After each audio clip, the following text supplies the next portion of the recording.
Bonjour et bienvenue sur le podcast Le Fauteuil Rose, le podcast brut et sans filtre qui met en lumière des auteurs de l'ombre, des parcours inspirants.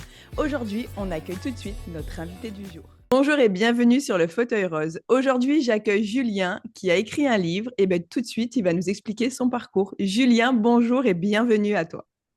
Bonjour Vanessa, merci de m'accueillir sur le fauteuil rose. Moi, le mien, il est noir, mais c'est pas très grave. Alors, mon parcours, je ne sais pas comment, on va parler probablement surtout du livre que j'ai écrit. Donc, comment dirais-je, je l'ai débuté en novembre 2020, suite à un changement un peu de vie général, changement de travail, installation, déménagement, installation. Et donc, à ce moment-là, j'avais quitté un travail où j'avais beaucoup d'activités rédactionnelles. Et en quittant ce travail, je savais que cette partie-là allait me manquer. Et je me suis dit aussi que ce changement de situation et de vie professionnelle, c'était peut-être l'occasion justement aussi de me lancer moi-même dans l'écriture personnelle. C'était une idée que j'avais en tête depuis un certain temps. Certaines personnes m'avaient un peu aussi encouragé dans cette voie-là. Et je savais que j'avais besoin de garder ce lien avec l'écriture qui est assez, comment dirais-je, inscrit dans la durée chez moi, voilà, qui existe depuis longtemps et c'est une activité qui me rassemble. Donc je me suis lancé sans savoir exactement où ça allait. Comme toujours, je pense quand on commence un, un livre notamment ou autre chose. On ne sait jamais vraiment où ça va nous mener. Et donc mon idée de départ était assez mince en fait. Je voulais parler un peu du changement, partir de ma situation personnelle et puis voilà, évoquer des thèmes quand même qui peuvent toucher tout un chacun. Et puis surtout mettre l'accent sur la qualité d'écriture, hein. Je ne sais pas si je suis parvenu, mais ça, la forme littéraire était pour moi importante.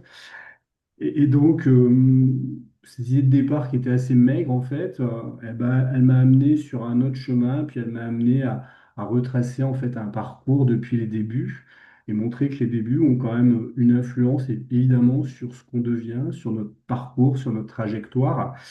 Et ces débuts, ils sont liés effectivement à notre histoire personnelle, mais c'est des débuts qui prennent aussi leur source dans les générations antérieures, dans la génération de nos grands-parents, etc. Donc là, on va toucher un petit peu, j'en avais pas conscience hein, au départ, mais on touche aussi un peu au déterminisme. Et de là, j'ai effectivement cette trame de parcours de vie autour effectivement d'un début un peu compliqué, m'a fourni une trame et donc qui permettait effectivement d'avoir un récit, parce que c'est ce qui m'importait quand même, c'était d'avoir une sorte alors d'intrigue, je ne sais pas si c'est le bon mot, mais en tout cas une histoire à raconter pour pouvoir écrire. Mais l'ambition, enfin entre guillemets, ambition pas dans le sens forcément prétention, mais le projet c'était vraiment d'écrire quelque chose et c'était un projet plus littéraire, même si j'évoque des choses assez personnelles avec des écueils à franchir, etc. Encore une fois, l'histoire elle est au service de l'écriture et mon projet premier, moi, c'était vraiment c'était vraiment l'écriture. Donc voilà, donc c'est un travail qui m'a pris, enfin un travail, une activité, hein. Effectivement, ça demande un petit peu de constance, de labeur, mais il y a aussi beaucoup de plaisir, parce que moi, l'écriture, pour moi, c'est du plaisir, même si ce plaisir, parfois, il naît dans la difficulté, il naît un peu dans la douleur, mais après, il génère effectivement, voilà, il y a comme cette notion de plaisir et de se rassembler. Et donc, ça m'a pris 3 ans et demi à peu près. Et donc, à ce moment-là, je m'étais dit que je l'enverrais, autant aller au bout de la démarche, que je l'enverrais à des maisons d'édition. Et puis il y a eu une opportunité qui s'est présentée et donc voilà, donc j'ai pu être publié. Et donc après avoir fini la rédaction de l'ouvrage, j'ai eu un gros travail de correction, un travail un petit peu long, un petit peu pénible, un petit peu de fourmi. Parce que quand on écrit, on est porté par son idée. Et soi-même, des fois, on n'est pas la meilleure personne pour voir ses fautes. Alors, ça a été lu, relu, relu, relu, etc. Et donc, ça aboutit à une publication, une parution qui est intervenue en début d'année, en fin février, je crois, au début mars. Voilà. Donc, voilà pour l'histoire un petit peu de ce livre. Ouais. Merci pour cette explication qui a été très profonde et très bien expliquée. Du coup, tu ne nous as pas dit le livre, le titre de ton livre. T'as prononcé. J'ai prononcé Euh, le mot, ouais. voilà, c'est ça. Donc, on t'écoute parce que le Donc, titre, moi, j'aime beaucoup. le titre, c'est important. Alors, j'avoue que j'ai eu plusieurs idées. Et donc le titre c'est Trajectoire en fait. La trajectoire, voilà, ça évoquera à chacun effectivement un mouvement. Oui, un mouvement qui n'est pas toujours régulier. Ça peut faire penser aussi au vent. le vent porteur, le vent moins porteur, les tourbillons, enfin c'est un peu la vie, hein. On va pas paraphraser Edith Piaf avec le tourbillon de l'amour, Pourquoi pas? mais pourquoi, pourquoi pas? Et donc trajectoire pour bien montrer qu'effectivement, encore une fois, comme je le disais tout à l'heure, on arrive avec nos débuts. Nos débuts, on ne les choisit pas en fait, hein. On ne choisit pas la famille dans laquelle on va naître, on ne choisit pas certains événements de vie qui nous impactent. On est enfant, on n'a pas vraiment notre mot à dire. Je veux dire, on est un peu au milieu de ça. Il y a des, voilà, et donc ça dessine effectivement cette matière première qui, en plus, comme je le disais, peut être effectivement et qui est forcément enrichie par le vécu. De nos grands-parents, de nos arrière-grands-parents. Toute cette histoire, on ne la connaît pas, mais elle se transmet dans les gènes, hein, ça c'est scientifique, quoi. Et puis il y a des traumatismes de vie antérieure, des gens qui ont connu par exemple la guerre, et ben, qui peuvent avoir vécu forcément quelque chose de difficile. Et incidemment, ça peut quand même être transmis aux générations d'après, même si on n'en a pas forcément conscience. Donc quand on arrive, quand on est, on a déjà une histoire en fait, déjà l'histoire probablement de la gestation, hein, qui dure 9 mois. Il se passe déjà des choses probablement dans le ventre d'une maman, hein, aussi bien pour la maman que pour l'enfant. Et puis il y a aussi, notre maman, elle-même, elle a une histoire. Je crois que cette histoire, ça c'est la psychogénéalogie en fait, elle se transcrit aussi. On la porte cette histoire en fait, nous. On la porte, on la connaît pas forcément, mais on la porte. Donc on arrive, il y a déjà une matière, et donc après, avec cette matière, on grandit, je sais pas comment dire, j'allais dire on affronte la vie, enfin, ça n'a rien à Oui, voir. oui, la vie va nous mettre des challenges, donc à nous de savoir rebondir. Oui, je te rejoins, ça peut être En tout bien. cas, il y a un développement à faire, il y a un apprentissage. Et cet apprentissage, on le fait avec nos bagages. On part sur une route et on a des bagages.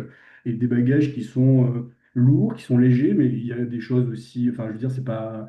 Il y a des choses qui sont aussi très porteuses, hein, c'est pas, il y a des choses un petit peu plus difficiles. Et on avance avec ces bagages-là. Et donc après, ces bagages-là, en fait, ils dessinent quand même une trajectoire. Et après, effectivement, au fil du temps, on apprend à se connaître, on apprend peut-être si on le, enfin, si on- à réfléchir à d'où on vient, hein. C'est pas forcément pour être centré sur soi, c'est pas forcément, comment dirais-je, de la vanité ou de l'égoïsme, mais c'est surtout pour apprendre à se connaître et à essayer d'être autant que possible pleinement soi-même, pour être dans la vie, pour être acteur, pour être avec les autres, pour offrir ce qu'on a peut-être à offrir et pour être un être humain le plus complet possible du terme, quoi. Donc, euh, donc voilà, la trajectoire, c'est le mouvement, quoi. C'est le mouvement avec avec le vent, les aléas, les vents porteurs, les vents contraires. C'est un peu tout ça, quoi. Et ça, c'est propre à tout à chacun. Donc, moi, ce que j'aborde, c'est abordé de façon un peu forcément intime, mais ça touche tout à chacun, en fait, puisque c'est l'histoire banale, entre guillemets, même si chaque histoire est particulière et a un intérêt, c'est l'histoire de l'être humain, quoi. Donc voilà un petit peu l'idée de trajectoire, mais il n'y a pas du tout de fatalisme là-dedans, mais il y a aussi de la lucidité. On a une histoire et je crois on peut pas la renier en faisant semblant que on est plus fort que ci, on est plus fort que ça, on peut dépasser ci, on peut dépasser ça. Oui, on peut effectivement se nourrir de tout ça, mais à un moment donné, il faut savoir d'où on vient en fait et qui l'on est, quoi. Et ce qu'on est parfois, il y a des traits de lumière, il y a des zones d'ombre, et les traits de lumière, ils naissent souvent de l'ombre, quoi. Et je crois que l'humanisme et l'humanité, elle est forgée aussi souvent par nos épreuves et par ce qu'on réussit à transcender en fait. Donc là, je me suis un peu... Non, non, c'est je- parfait, moi, que tu maîtrises bien ton sujet. Du coup, c'est un livre, dans ce livre-là, tu parles de ton parcours de vie aussi. je parle, oui, beaucoup de mon parcours de vie en fait, de l'enfance, moi, je veux dire des épreuves qu'il a fallu traverser, des secousses qui ont été générées quand même par cette petite enfance avec des choses difficiles, compliquées et bah, qui, qui fragilisent par certains côtés, hein. Donc voilà, et là, il y a tout effectivement comment dirais-je, une histoire. Et c'est presque un roman, entre guillemets, d'apprentissage, même si aujourd'hui, je n'ai pas 25 ans, quoi. Mais il y a quand même cette idée d'apprentissage avec effectivement, encore une fois, des paliers. des jalons qu'on a dans la vie, ben, les études, hein, après la vie professionnelle, après la vie affective. Donc voilà comment, à partir de cette matière première, on arrive, cette matière première qui est parfois, voilà, qui n'est pas forcément toujours limpide, comment on arrive à se débrouiller avec ça pour essayer d'être dans la vie. Après, il y a différentes manières d'être dans la vie, mais en tout cas d'être le plus de temps, le plus possible vers qui on est, en sachant qu'il y a des fois des traumatismes, voilà, des traumatismes qu'il faut déjà reconnaître et puis sur lesquels il faut travailler, quoi. Donc il y a une part psychologique aussi, forcément, dans ce que j'ai écrit. Et donc oui, après le fait de se débrouiller aussi bien qu'on peut avec qui on est, avec ce qu'on a reçu, et qu'on n'a pas toujours, encore une fois, qu'on n'a pas toujours une fois choisi. Donc on n'est pas tous libres et égaux en droit, ça c'est un beau principe, hein, c'est très bien sur la théorie, mais c'est pas vrai dans la réalité, puisqu'en fonction de,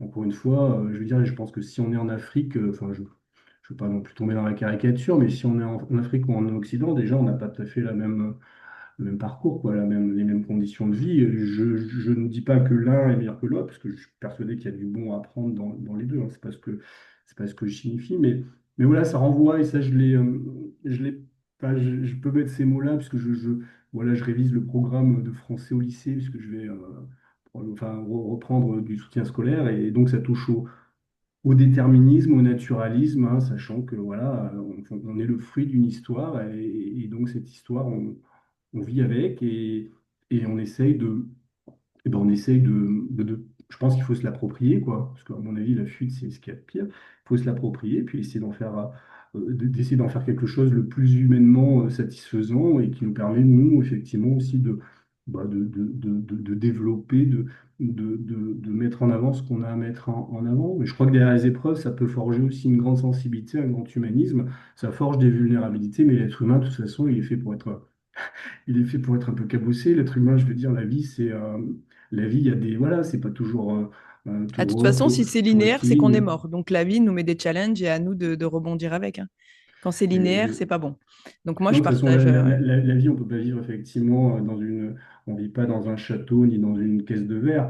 Donc la vie, forcément, à un moment donné, elle nous heurte tout à chacun. Mais en même temps, comment dire, ces blessures-là, peut-être, qui font les êtres humains, quoi. Et je pense qu'il peut nous aider à tendre vers l'humanisme, parce qu'il y a l'épreuve qui rend, je pense, ça rend les gens a priori humains. Enfin, il y a des parcours de vie où des gens étaient installés dans un certain confort, avaient sûrement une vision de la vie qui étaient liés à leur statut, et je pourrais très bien avoir la même qu'eux, en fait, hein, je veux dire, donc il faut avoir une tolérance dans les deux sens, et qui après ont pu rencontrer des épreuves, et forcément les épreuves, elles t'amènent à réfléchir et à reconsidérer les choses, quoi. Totalement. Je suis totalement d'accord avec toi. Donc du coup, ton livre, ça va être un livre, c'est une autobiographie, développement personnel. Il est classé dans quelle catégorie? Alors, il est inclassable. Non, il est classé dans contemporain. On a dit autobiographie. Oui, il y a une dimension autobiographique. D'ailleurs, je cite Françoise Sagan. Je trouve que c'est très bien ce qu'elle a écrit là. Je suis tombé dessus un peu par hasard quand je finalisais mon ouvrage. Je vais me permettre de le citer. Françoise Sagan, c'est bien. Vas-y, je t'en Je prie. me citerai pas moi, mais Françoise Sagan, on peut la citer. La mémoire est bien aussi menteuse que l'imagination, et bien plus dangereuse avec ses petits airs studieux.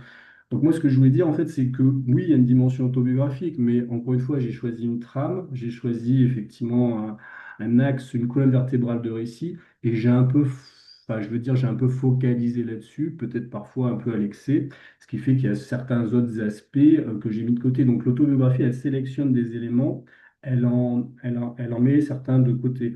Donc l'autobiographie, de toute façon, elle n'a pas forcément vocation à être exhaustive, mais oui, il y a une dimension autobiographique. La sincérité me paraît importante. Et puis, ouais, je crois que alors, c'est quelque chose que j'avais lu aussi. Moi, je ne crois pas. Enfin, je vais faire une autobiographie pour être complaisant, ça ne m'intéresse pas en fait.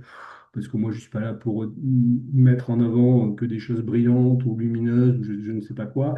Je suis là pour être dans une certaine vérité voilà, une certaine sincérité. Pour moi, c'est important. Alors, effectivement, le risque, c'est qu'on se met un peu à nu, c'est qu'on expose un peu de son intimité. Et j'avoue que quand je l'ai écrit, en fait, moi, j'étais porté par la dimension littéraire, vraiment l'écriture, la forme. Et j'avais encore une fois une histoire toute trouvée, puisque c'est la mienne, donc je la connais. Et il me semblait qu'il y avait des éléments un peu romanesques, rocambolesques, avec des péripéties, des intrigues, enfin bref, qui pouvaient voilà, faire que ça donne un corps intéressant, une substance voilà, pour aussi porter l'écriture. Mais voilà, après, je ne pensais pas forcément être publié. Mais en fait, je l'assume. Après, des fois, c'est un petit peu si je rencontre des personnes que je connais et qui éventuellement, voilà, parce que j'ai quand même donné pas mal de moi, même si encore une fois, il y a des choses qui ont été sûrement un peu accentuées, exagérées, je sais pas, mais en tout cas accentuées, certaines choses que j'ai mis de côté. Et puis, il y a aussi l'écriture. Alors même si effectivement l'écriture parfois, un mot nous appelle un autre mot. Une figure de style va appeler une figure de style. Moi, je suis un peu sensible au jeu de mots, peut-être un peu trop. Et donc, ce qui fait que c'est les mots qui vont m'entraîner à pousser la métaphore, par exemple, à filer la métaphore. Donc l'écriture, elle va aussi un petit peu travestir la matière autobiographique, quoi. Elle va en tout cas la modeler, et donc on va un peu peut-être s'éloigner vraiment entre guillemets, s'il y a une vérité, je ne crois pas forcément qu'il y ait de vérité, parce que c'est mes souvenirs, aussi, ce sont mes souvenirs. Mes souvenirs, ils peuvent être un peu erronés, ils peuvent être un petit peu exagérés. Et encore une fois, moi, la première volonté, c'était de faire un texte littéraire, quoi. Mais effectivement, on peut dire que c'est un roman quand même autobiographique. Alors après, développement personnel, non. Parce que moi, je m'appuie vraiment sur du vécu. Et C'est donc, moi, ça. j'ai pas de conseils à donner. Je délivre aucune leçon. C'est pas le but de l'ouvrage. Par contre, je me dis qu'arriver à se regarder, à essayer d'être soi-même, c'est pas mal quand même.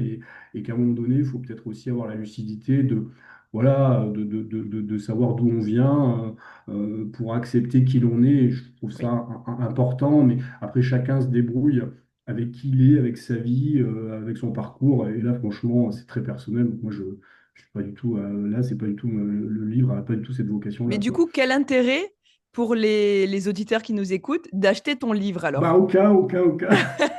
Ne l'écoutez pas, il dit des Au bêtises. cas, il coûte cher en plus. Non, la couverture est belle quand même, hein. La couverture est pas mal. Julien, tu es censé te vendre, tu es censé faire connaître ton Ouais, livre. je suis pas très bon là pour ça et ça m'intéresse pas Remontre-nous beaucoup. la La couverture, Julien, bien à couverture, l'écran. voilà. Ouais. C'est La bon, je vois bien couverture est là. belle, hein. Pourquoi non, j'allais dire c'est un parapente ou c'est, oui, c'est un Oui, parapente. ça, c'est un Oui. parapente, effectivement. De l'idée, alors la maison d'édition m'avait fait plusieurs propositions enfin de couverture, pardon.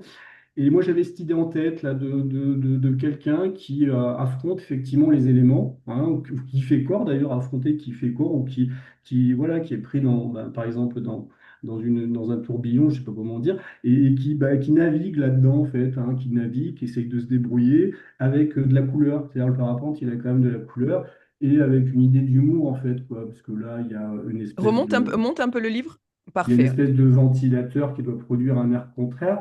Mais voilà, c'est la vie, on est un peu secoué, on est un peu ballotté, mais on essaye de prendre ça avec quand même du recul, de la légèreté, de la poésie, d'être aérien et d'avoir de l'humour, quoi.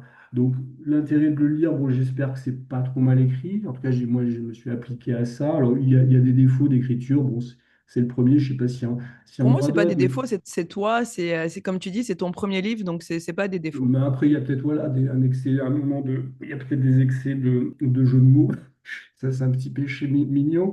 Après, voilà, j'ai essayé de l'écrire voilà, pour que ça soit agréable à lire, que ça soit fluide, qu'il y ait un certain rythme, hein. J'ai beaucoup supprimé de passages. Et puis, encore une fois, j'aborde des thèmes qui sont propres à chacun. Ouais, ben, la famille, le travail, le parcours de vie, l'amour, les sentiments, comment on arrive à tendre le plus possible à être soi au fur et à mesure de la vie, en fonction des expériences, en fonction de d'où l'on vient. Donc voilà, c'est vraiment, je pense qu'il y a une dimension humaine marquée, je pense, dans ce récit. Il y a une sincérité et je pense qu'il y a aussi une analyse de certaines, ouais, de ce que peut des injonctions peut-être parfois de la société ou des pressions, des dépressions sociales, etc. Et en même temps, je pense, il y a de l'humour, ouais, de la légèreté. Moi, c'est un peu ma manière d'être. Je pense que la gravité, j'essaye de l'auréoler, de l'entourer de légèreté, d'humour, pour la rendre supportable, pour la transcender aussi, pour la dépasser probablement. Donc voilà, et puis c'est des sujets un peu contemporains sur les rencontres amoureuses, les sites de rencontres. Il y a un peu des critiques sociales aussi sur, Il bah, a un peu combien sur de le pages ton livre? Ah, il y en a beaucoup trop. Il, y a- il fait 365. Waouh. Il est à combien? 365, il a combien le prix? Oui. Non, le prix, il a 22,90 €. Et on peut Et le retrouver où? j'espère qu'il sera bientôt sorti en livre de poche. Ah bah oui, hein. C'est top C'est pas ça, hein. près d'arriver. Ça serait bien. Par contre, en format e-book, il est beaucoup moins cher. Il est à 7,90 €. Mais on peut le trouver Voilà. où, Julien? On À peut le la commande trouver que sur où? Internet? Oui, sur Internet, auprès de la maison d'édition, là, sur le site de la maison d'édition, Elaya Édition, Et là, il y a. hein, qui est une maison d'édition indépendante, avec Emma et Lucas, qui sont très dynamiques et qui vraiment sont très à l'écoute. Ils ont un site Internet qui est bien construit, donc on peut effectivement trouver d'ailleurs d'autres ouvrages. Je fais la pub pour les autres auteurs de cette maison d'édition. Il y a un portrait de l'auteur et il y a une présentation de l'ouvrage. Et on doit pouvoir le trouver sur le site Amazon aussi, sur le site de la Fnac, et puis Donc là, ton livre, il est on peut le actuellement à commander. la vente, hein. Si on Ah, va il est à sur la Amazon, vente, on le trouve, hein. il fait un carton. Je comprends pas qu'on m'ait pas invité encore. Ah, À la ah, grande, regarde, à t'es la invité grande- là. C'est là. C'est ma grande librairie à moi, je te Tu voyages remercie. à travers l'ordinateur. Je suis en Corse. Tu vois, tu Putain. voyages Ah, loin là. parfait, en Corse, magnifique. Donc voilà, on peut le trouver effectivement globalement sur Internet, auprès de la maison d'édition ou sur les réseaux de distribution, entre guillemets, voilà, comme la Fnac ou Amazon, voire le commander auprès de sa librairie, parce que les librairies peuvent les commander. Oui, oui. D'accord. Et du coup, d'avoir été publié, ça t'a apporté quoi? Parce que nous, on veut savoir un petit peu le ressenti que tu as aujourd'hui, d'avoir ton Hum, livre dans les mains, d'être hum. publié, de passer simplement à une idée, à un livre de plus de 300 pages. Bah, en tout cas, déjà, le fait de l'écrire, moi, c'était une satisfaction, hein, parce que ça demande de la constance, ça demande voilà, de la ténacité.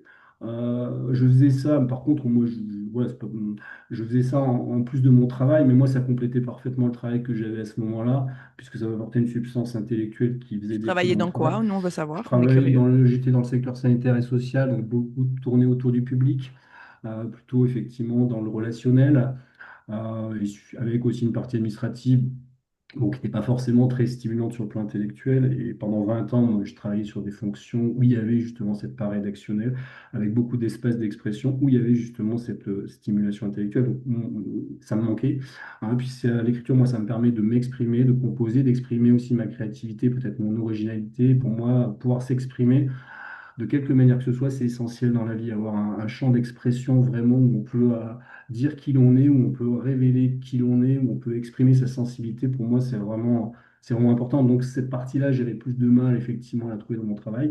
Et donc, je savais qu'en changeant de travail, voilà, j'allais aussi passer du temps sur l'écriture. Je me souviens plus trop des questions. C'était quoi la C'était question? ce que ça t'avait apporté, du coup, de Ah, tenir le ton fait d'être livre publié, entre les mains. d'accord. Ok. Donc voilà, moi je l'avais fini. Après, je me suis dit, je vais l'envoyer à des maisons d'édition. On verra bien. Je savais qu'il y avait très peu de chances pour que ça aboutisse. Et puis, il y a eu une opportunité. Donc après, il y a une petite fierté. Voilà, il y a une petite fierté. Il y avait aussi pas mal d'inquiétudes. Parce que probablement, alors, et c'est là je me suis dit, est-ce que je relaye moi-même sur les réseaux sociaux le fait que je vais sortir? Et honnêtement, ça m'a posé question, parce que, encore une fois, dans le contenu, je m'expose, quoi, et j'expose des choses qui sont parfois difficiles, parfois intimes, et qui peut-être invitent les gens à me découvrir sur un angle, sur un aspect, enfin, d'une manière qui était pour eux inconnue, probablement. Donc ça vient pas casser un masque, parce que moi je pense pas porter des masques, mais en tout cas ça vient, voilà, j'offre un peu de l'intimité quand même. Donc ça me mettait un peu mal à l'aise. Donc en fait c'est un petit peu un mélange, mais je me suis laissé porter, je me suis dit, les choses ont été faites dans ce sens-là, on va au bout de cette logique-là. On essaye quand même toujours d'écrire, alors pour son plaisir, mais aussi dans l'espoir d'être lu. Encore une fois, je pense que j'ai fait ça sincèrement, et en y mettant du cœur, en y mettant la volonté d'écrire quelque chose d'agréable à lire. Donc, euh, donc après, oui, il y a un peu de satisfaction, mais j'en ai pas tellement parlé en fait autour de moi. Et je fais pas tellement la promotion, je la fais de façon indirecte. Moi, je suis pas très à l'aise à l'idée de mettre ma photo. et de dire j'ai fait ce livre. Voilà, la maison d'édition, ils ont fait des posts sur Instagram. Moi, j'ai extrait quelques citations, mais voilà, je ne suis pas très à l'aise avec. J'irai Ben, pas j'espère que solliciter. cette interview te permettra de te faire connaître encore un peu plus. Alors, en tout cas, Et j'espère, puis, c'est le but aussi, c'est de faire découvrir des auteurs de l'ombre. Et c'est vrai que dans auteur de l'ombre, donc attention, c'est pas un terme péjoratif, je veux quand même signaler ça parce que je suis moi-même une autrice de l'ombre. Et c'est pour cette raison que j'ai décidé d'interviewer des auteurs parce que je trouve que aujourd'hui les maisons traditionnelles sont tellement sollicitées que c'est dur pour elles de prendre des nouvelles personnes comme toi, comme moi, comme tous les auteurs de l'ombre que j'ai pu interviewer parce que bah, ils ont déjà des auteurs plus connus. Enfin, n'importe quelle maison d'édition, sauf la maison traditionnelle, tu as un petit peu cette étiquette de je veux absolument être publié. Alors que non, c'est pas vrai. Toi, tu as écrit ton livre à un moment où tu en ressentais le besoin. Moi, je prends mon Mhm. exemple, j'ai écrit mon livre. C'était vraiment le livre que j'aurais voulu tenir dans les mains quand j'ai traversé ma période sombre. Des Mhm. auteurs que j'ai interviewés, ils ont écrit depuis 17 ans. Donc non, s'ils voulaient vraiment être publiés, ils auraient peut-être bâclé leur manuscrit, ils l'auraient envoyé. Donc, il y a quand Mhm. même un travail derrière de fond. Et je pense, comme tu l'as si bien dit, on n'a pas écrit pour gagner 1 million d'euros parce qu'on sait très bien que c'est pas avec ce qu'on récolte sur la vente de nos livres qu'on va être riche. À moins que Mhm. notre livre devienne un best-seller Mhm. et Mhm. qu'il soit adapté au cinéma, pourquoi pas. Mhm. Mhm. Mais on le fait vraiment, enfin, l'écriture, c'est pour nourrir aussi quelque chose de plus profond que le succès. Et je Tout à pense que fait. je te laisse C'est la tout parole à pour fait. me C'est rejoindre très, ou pas. voilà, tout à fait. C'est très personnel et en même temps, moi, j'avais envie aussi de, comment dirais-je, de porter un message humaniste, c'est-à-dire d'éviter de juger. Et je fais effectivement, et ça, c'est important que je le signale, dans l'introduction de l'ouvrage, je fais une dédicace pour les enfants de l'aide sociale à l'enfance. Donc beaucoup ont des vies cabossées, dont je crois la Fondation de l'Abbé Pierre avait dit que je crois 20% des gens qui étaient à la rue, 26% des gens à la rue sont des gens issus de l'aide sociale à Ouais. l'enfance. J'en ai fait partie, j'ai eu de la chance, c'est que j'ai conservé des liens parentaux aimants. J'ai eu donc cette chance-là. Et moi, c'est un message aussi pour tous ces gens qui sont un peu à côté, tous ces gens qui sont un peu dans la marge, parfois qu'on peut effectivement juger. Et moi, j'ai envie de dire, voilà, ne jugeons pas. On ne, on- Que ferait-on si on avait été à leur place et donc avoir un regard comme ça bienveillant sur le monde qui nous entoure et notamment sur les plus fragiles. Et ça, pour moi, c'était vraiment aussi important. Ce message-là, je ne l'avais pas forcément en tête au début, mais quand j'ai écrit, ça m'a ramené à traverser cette période-là, à me ramener effectivement sur aussi un contexte parental difficile, un père qui a vécu lui-même une enfance compliquée, une mère qui a eu des épreuves et qui a été fragilisée. Et donc pour moi, voilà, c'était vraiment un message de tolérance à l'égard des gens qui sont un peu à un moment donné cabossés par la vie. Et voilà, et ne pas les juger, ne pas les condamner, ne pas les montrer du doigt, et au contraire essayer de faire preuve d'humanisme, parce que franchement, voilà, encore une fois, c'est facile de juger, mais on ne sait pas toujours d'où viennent les gens. Et donc moi, ce message-là, pour moi, il me tient vraiment à cœur. Ouais. J'aime beaucoup ce que tu viens de dire et je pense qu'on va terminer l'interview sur ça parce que c'est très intéressant et c'est vrai parce que c'est tellement plus facile de juger quelqu'un d'autre que de se regarder dans le miroir aussi parce qu'on est loin d'être parfait et aussi bien toi, moi que tout le monde et c'est vrai que de juger c'est trop facile donc je te rejoins totalement. Je pense que dans la vie, ouais, c'est important enfin, autant que faire se peut. On parle d'empathie, on parle de bienveillance. Alors, en parler, c'est très bien, hein. Bon, parfois, qu'on en parle un peu trop, à mon avis, c'est qu'il y a un problème. Par contre, la mettre en pratique, voilà. Et c'est pas toujours les gens qui en parlent le plus. Mais Mm. voilà, franchement, on perd tellement de temps, des fois, dans des querelles stériles, dans de tensions, dans de la violence, dans de l'agressivité. Franchement. Voilà, donc essayons d'être en paix autant que possible avec nous-mêmes pour essayer de l'être aussi avec les autres. Et voilà, je sais que la vie n'est pas toujours facile, mais je crois que les messages d'humanisme, de respect de l'autre, de la tolérance, de la liberté, franchement, c'est des messages qui me semblent fondamentaux quoi, pour une vie harmonieuse. Ben écoute, je te remercie Julien d'avoir participé à cette interview, de t'être présenté, d'avoir dévoilé des choses sur toi peut-être que ben, des personnes ne connaissaient pas. Remontre-nous ton livre encore, s'il te plaît. Monte-le un tout petit peu pour ceux qui nous regardent sur YouTube. Donc, vous pouvez retrouver donc, le livre de Julien, Trajectoire, disponible sur toutes les plateformes, Amazon, sur la FNAC aussi. Julien, il est disponible? Sur la FNAC, oui, Voilà. auprès de la maison d'édition, donc Elaya Édition, Elaia.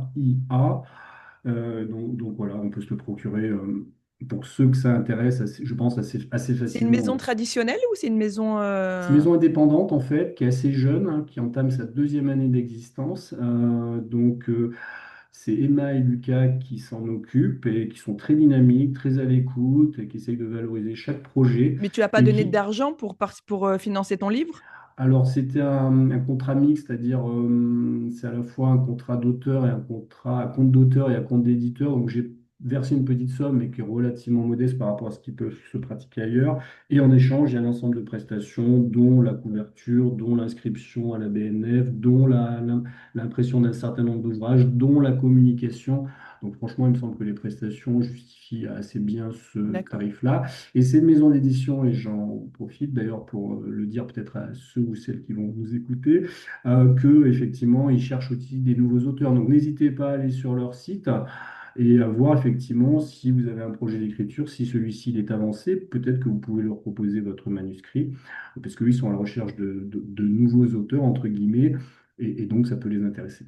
Eh bien, parfait, Julien. On va terminer là-dessus. Je te remercie en tout cas d'avoir fait cette interview Mm. et ben, je te souhaite une belle journée et belle journée à vous tous qui nous avez écoutés aussi. Merci à toi Vanessa, merci beaucoup. Au revoir. Au revoir. Je te remercie d'avoir écouté l'épisode du jour. Si tu souhaites contribuer davantage à soutenir les auteurs, les parcours inspirants, je te laisse regarder les descriptions et aller soutenir tous les auteurs qui passent au micro du podcast Le Fauteuil Rose. N'oublie pas également que j'ai moi-même écrit mon livre Ose briller, disponible sur toutes les plateformes. Si toi aussi tu as une histoire inspirante à raconter, si tu es un auteur, une autrice de l'ombre, alors contacte-moi en message privé ou alors à l'adresse mail en description de cet épisode de podcast. Je te souhaite la plus belle des journées. Ciao!